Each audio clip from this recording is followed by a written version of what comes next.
Can you blame America for icing them out? Harry.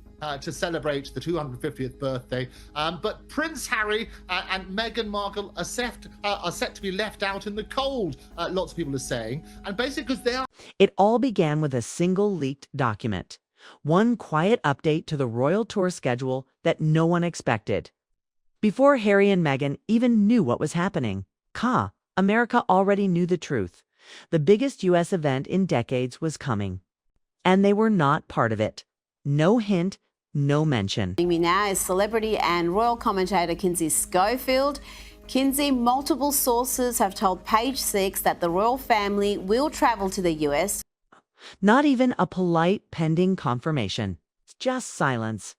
A silence that spread across the country faster than any headline they had ever tried to control. A silence that hit them before anyone had the chance to soften the blow. Soon, every major outlet in America was running the same story. The royal family is coming to the United States. But Harry and Meghan are not included. Commentators described it as a cold, clean cut, a choice that didn't require harsh words. A decision so deliberate that it felt like a message carved in stone. The royal family is gearing up for a trip to the US to celebrate America's 250th birthday next year, but there's of course speculation that there will be no reunion with Prince Harry and Meghan Markle. As the headlines grew louder, people began dissecting the absence with merciless precision. Analysts, reporters, and royal experts repeated the same point. The U.S. wanted the working royals, not the Hollywood version. America wanted the royalty that still carried duty, not drama. And across the ocean, the palace stayed perfectly silent. Inside Montecito, that silence must have felt brutal. Because the sting wasn't the exclusion itself, it was the clarity behind. Birthday, Prince William and Princess Kate will be in America in July, while King Charles and Queen... For years, Meghan believed America was her strongest ground, her home turf, the place where her influence would grow without limits. She built her identity around the idea that the United States adored her, that Hollywood, politics, media would lift her higher than the royal family ever did. But now, America was choosing a different story, and this time, Harry and Meghan weren't characters in it, as the official plans for the royal tour became public. People online stopped asking, why weren't Harry and Meghan invited? Instead, they asked the question that hurt more. Why would they be? It was a humiliation wrapped in calm diplomacy. According to sources that told Page Six, a quiet rejection delivered without a single word. America wasn't making space for them. It was simply moving forward without them. No amount of PR, curated photos, carefully released statements, or brand management could hide what the world was seeing. This wasn't an oversight. It was a decision, a choice, and the message was clear. America wanted the royals who stayed loyal to the institution, not the ones who walked away and sold the inside story to the world. The contrast grew sharper. With every update, King Charles and Queen Camilla were scheduled for formal events. Prince William and Princess Catherine were lined up for glamorous appearances. Charity work and cultural engagements. Everything was polished, elegant, perfectly timed, and nowhere. Absolutely nowhere did the names Harry or Meghan appear. Meghan have spent the last nearly 6 years disrespecting both parties involved here. At one point, they accused the royal family of racism and... For the couple who once believed they would redefine the modern image of the monarchy. This was a blow deeper than any tabloid headline. Then came the commentary. Each line cutting deeper than the last. Some said Harry and Meghan had spent nearly 6 years criticizing both families, the royals and the British press, until they isolated themselves completely. Others pointed out that the U.S. simply preferred stability. The Sussexes rarely represented that. But the news didn't fade. It spread like wildfire. For Harry, the pain hit a different place. He spent his life trying to escape his brother's shadow. Yet now the entire world, especially America, was preparing to welcome William as a future king, with Catherine standing beside him as a global icon, and Harry. He was becoming a footnote in royal conversations he once dominated. A. Prince without a platform. A man searching for purpose. A figure who walked away from the crown only to discover the world wasn't waiting for him. Meanwhile, Meghan watched something even more painful unfold. America. The country she believed would crown her as a modern duchess was embracing Catherine instead. Every headline praising Kate's elegance. Every article calling her the world's most admired woman. Every announcement about her appearances on U.S. soil was a reminder that Meghan no longer held the spotlight she once assumed belonged to her, while Catherine and William's tour grew into a massive cultural event. Meghan's own public appearances seemed smaller than ever. Lifestyle promotions, product launches, carefully curated images of baked goods and branding. It was a brutal contrast. On one side, royalty stepping confidently into the world stage. On the other, a couple struggling to maintain relevance with each passing week. And then came the next. Wave one that hit even harder. Hollywood, once eager to attach itself to Meghan, began stepping back. Netflix, once enthusiastic about their story, started using phrases like reassessing direction. Spotify's past criticism came roaring back, especially the exec who called them grifters. Suddenly, the couple who once signed billion-dollar deals had to face the truth. Momentum was gone. Harry's new documentary ideas weren't catching fire. Meghan's lifestyle products were mocked online. The internet turned every attempt at reinvention into a joke. Meanwhile, excitement around the royal tours kept climbing. America wasn't rejecting the monarchy. It was celebrating it. And the monarchy was thriving without Harry and Meghan. Then Hollywood insiders whispered the final truth. People preferred William and Catherine. They represented stability, global appeal, and power. Producers said collaborations with the Sussexes no longer guaranteed headlines. Publicists quietly warned clients to stay aligned with bigger, safer names. Even influencers who once defended Meghan shifted to neutrality. The world wasn't attacking them. It was simply forgetting them. And that kind of silence is far more painful than criticism. Inside Montecito, the pressure must have felt overwhelming. Every headline about Catherine's grace was a reminder of what Meghan lost. Every discussion about William's leadership reminded Harry of what he walked away from. And finally, the most painful truth settled in. America didn't hate them. America didn't want them. America didn't need them. And once a country stops needing you, your influence doesn't just shrink, it disappears. The real unraveling didn't begin with headlines or royal schedules. It began with subtle shifts, the kind Harry and Meghan were never supposed to notice, but could feel like a slow tightening around them. Hollywood, once eager to embrace Meghan as returning royalty, began turning away. Producers who once rushed to work with them now delayed meetings.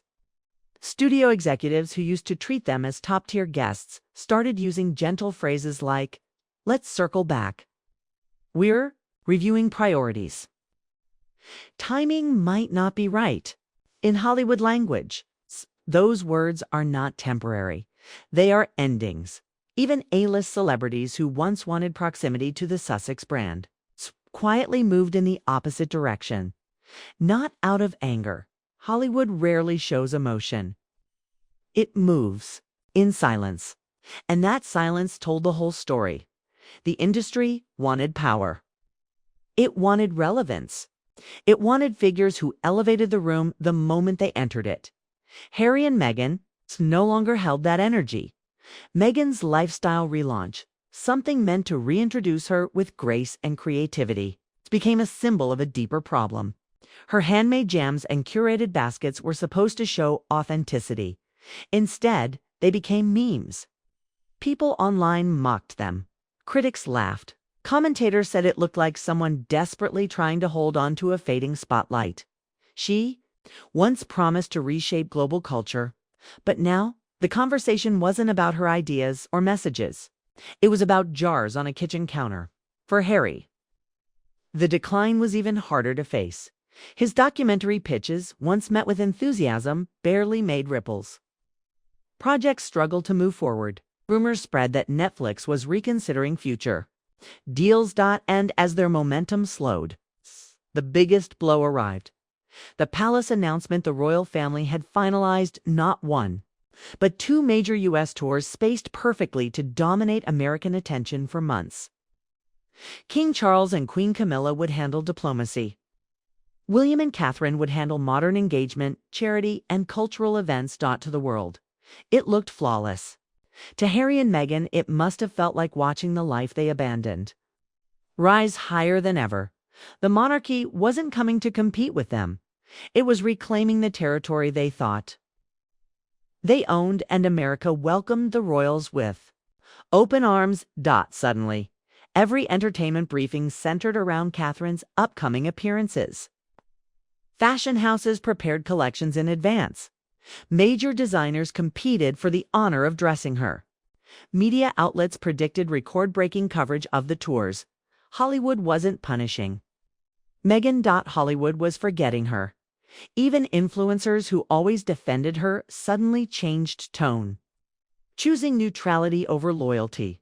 Publicists advised their clients to stay aligned with figures who represented stability instead of unpredictability. The industry had made its decision. William and Catherine were the future. Harry and Meghan were the past. And the emotional fallout began. Harry, once feared being the spare, now faced something far worse: being unnecessary. The mock-up visuals released by U.S. media outlets were painful to look at. His father, respected king, his brother, a rising global statesman. Catherine showered with love and admiration everywhere she appeared, and Harry, missing, invisible. He had walked away from the institution believing he could build something greater. But now, the institution was thriving without him, more powerful than ever, while he stood outside, watching the world he once belonged to move forward. It wasn't cruelty. It was reality. Freedom had come with a price he never expected for Meghan. The pain carried a different shape. America was supposed to be her ground, the country where she would reinvent herself, where she would speak freely, where she would rise on her own merit.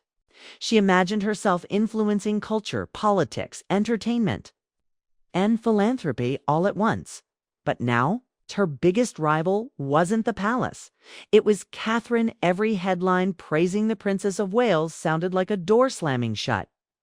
Every article highlighting Kate's grace, strength, and influence reminded Meghan of the identity she thought she had secured, the spotlight she once commanded. So easily was gone. The U.S. was choosing stability over controversy, grace over spectacle, Catherine over Meghan. And as the tour approached, the shift became undeniable. America wasn't waiting for Meghan's next move. It wasn't curious about her brand. It wasn't debating her influence. It had already decided who it wanted. When the official tours began, everything changed. Crowds roared for the royals with an energy that Meghan had hoped would one day be hers. Media outlets covered every outfit Kate wore, every handshake William offered, every speech Charles delivered. The Sussex updates, new podcast, charity visits, branding launches, were swallowed by the tidal wave of royal coverage. They barely registered online. Their presence wasn't controversial. It wasn't debated. It was ignored than any tabloid.ed line.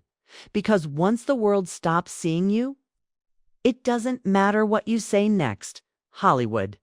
Insiders quietly admitted the truth. The monarchy had outpaced Harry and Meghan without effort.